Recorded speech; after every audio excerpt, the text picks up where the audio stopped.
Hey, Rob here, and Daniel Craig and Rooney Mara have very big shoes to fill in the new, highly anticipated version of The Girl with the Dragon Tattoo. I'll tell you what I think of this movie in just a moment.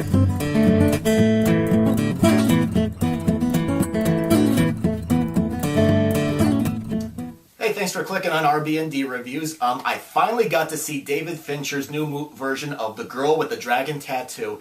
It already has had a big following because of the original books are popular, and of course they were made into movies in Sweden with Naomi Pace playing the lead character.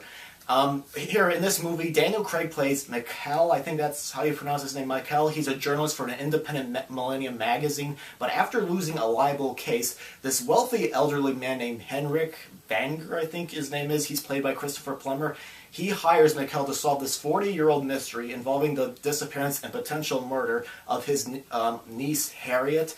But Mikkel needs some help doing the research, and it's suggested to him to contact this anti-social computer hacker named Elizabeth Salander, played by Rooney Mara. Now, David Fincher, I just want to let everybody know, I've never read the books, I have never seen any of the original films, so I was walking into this movie pretty much blind, not knowing what was going to happen. And I think David Fincher uses sort of like this dark film noir style that shows a morally corrupt world, and it uses a lot of grays and shadows, and the characters themselves are complex, and each one of them has their own pain going on in their life. And Fincher uses a lot of visual points to spell out the characters without using the dialogue in the film. I found the movie to be disturbing, but yet a fascinating film.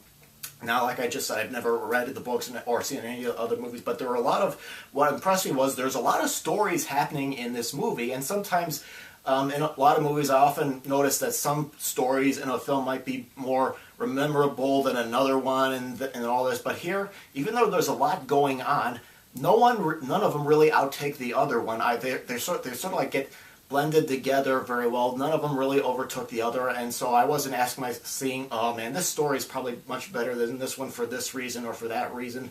You know, all the stories going on in this movie I thought were all well done, and they didn't overtake each other, and that's what I liked. There's also some very subtle dark humor which drew a quiet laugh from the audience in the screening room. Like I mentioned, the cast includes Daniel Craig and Christopher Plummer, who I thought were excellent, but Rooney Mara, the first time I ever saw Rooney Mara was in the movie Nightmare on Elm Street, the remake. I found her to be very stiff, and then I saw her again in The Social Network playing the girlfriend that does Mark Zuckerberg, and to me she wasn't really that memorable. So when I heard that she was getting cast as Elizabeth Salander in the movie, I was kind of a little bit, surprised, because, I wasn't really impressed with her, but I gotta say, she was really good. I was surprised to see her play this rough, sort of messed up antisocial individual, and I thought she was really, really good in the part. I guess if you give her a good script and good direction, she can be excellent. So I'm impressed with her now. There's a lot of characters in the film, as I mentioned, and sometimes I forgot who was who, including members of Plummer's dysfunctional family. There were moments I couldn't understand some of the actors' dialogue, and I did get lost a few times during the mystery, but that wasn't too much of a bother for me. What really also impressed me is the images in the opening credits I thought were very good to watch. They were sort of like this darker version of an opening for a James Bond film. Now, the movie is not for everyone. It does feature some graphic scenes including murder and incest, but I think this is probably one of the better movies I have seen during the holiday season.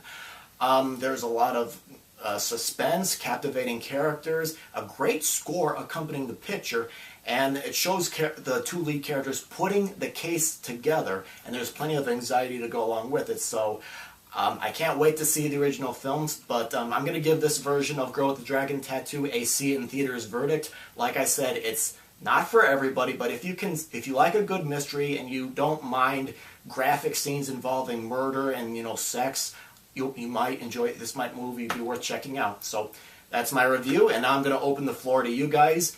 What did you guys think of the movie? Please leave your comments if you have seen it, or any feedback you have about this channel. I greatly appreciate it. So thank you very much for watching.